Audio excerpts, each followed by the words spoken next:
प्रभु यीशु मसीह के मधुर और मीठे नाम में आज दिनांक 15 मई दिन रविवार को हम आप सब श्रोताओं का स्वागत करते हैं। आज के दिन के लिए जो वचन है वो लिया गया है व्यवस्था विवरण की पुस्तक उसका 28 अध्याय उसका 9 पद। वचन कहता है, यदि तू अपने परमेश्वर यहोवा की आज्ञाओं को मानते हुए उसके मार्गों पर चले तो वह अपनी शपथ के अनुसार तुझे अपनी पवित्र प्रजा करके स्थिर करेगा। प्रभु में मेरे प्रिय लोगों, पुराने नियम में कई अवसरों पर इस्राएल के लोगों को पवित्र लोगों के रूप में संबोधित किया गया है। पवित्र शास्त्र कहता है व्यवस्था विवरण उसके 7 के 6 में, क्योंकि तू अपने परमेश्वर यहोवा की पवित्र प्रजा है। यहोवा ने पृथ्वी भर के सब देशों के लोगों में से तुझको चुन लिया है कि तू उसकी प्रजा और निज भाग ठहरे। हमें कभी नहीं भूलना है कि हमें भी परमेश्वर ने पवित्र लोगों के रूप में चुना है। जीवन को पवित्र तरीके से जीने के लिए हमें परमेश्वर के अनुग्रह की जरूरत है। उसके प्रति प्रेम, उसके प्रति अनुग्रह और उसके निर्णय में हमें और आपको अपना जीवन बिताना है। केवल इसलिए क्योंकि उसने हमसे प्रेम किया, सिर्फ उसने हमसे प्रेम नहीं किया लेकिन उसने अपना बहुमूल्य लहू बहा दिया। क्योंकि इसलिए कि वो हमसे प्यार करता है, वो हमारे हाथों में उसने अपने वचन को दिया है, जिस वचन से हमारे जीवन का मार्गदर्शन होता है। क्योंकि अगर हमारे जीवन में कोई मार्गदर्शन नहीं है तो हमारा जीवन भटक सकता है।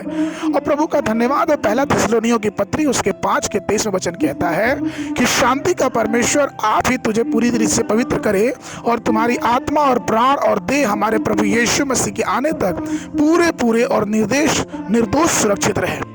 प्रभु मेरे प्रिय लोगों, हमारे प्रभु यीशु मसीह को देखे, उनका पूरा जीवन पवित्र था और केवल यही नहीं लेकिन उन्होंने पवित्रता से जीवन को जिया। और यहाँ तक कि यूहन्ना 8 के 46 में कहता है कि प्रभु ने खुद ही पूछा कि तुम में से कौन मुझे पापी ठहराता है।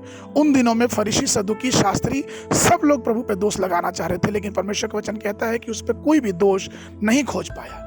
केवल प्रभु ही है जो पवित्र जीवन जीने के लिए हमें अनुग्रहित करता है।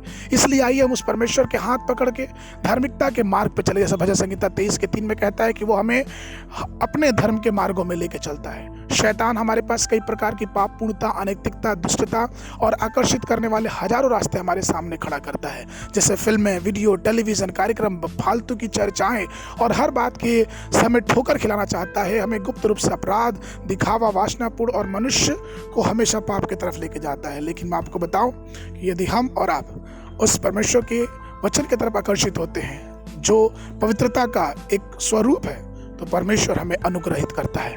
परमेश्वर के प्रिय लोगों, आइए हम पवित्रता में निरंतर आगे बढ़ते जाएं, अपने जीवन को सुधारें, क्योंकि उसके सुधार से ही हम परमेश्वर की पवित्रता की श्रेष्ठता की ओर बढ़ सकते हैं। इसलिए परमेश्वर को थामे रहें और पवित्रता से आगे बढ़ते रहें। आज के मनन के लिए जो वचन है वो लिया गया है पहला थिस्सलुनीयों की पत्री उसका 5वां अध्याय उसका 23 पद। वचन कहता है, शांति का परमेश्वर आप ही तुम्हें पूरी रीति से पवित्र करे और तुम्हारी आत्मा और प्राण और देह हमारे प्रभु यीशु मसीह के आने तक पूरे और निर्दोष सुरक्षित रहे। वचन पढ़ने के लिए सुबह के समय दूसरा राजा की पुस्तक उसका 22 और 23 अध्याय, शाम को यूहन्ना रचित सुसमाचार 4 अध्याय 31 पद से लेकर 54 पद तक। परमेश्वर आप सबको आशीष देने पाए।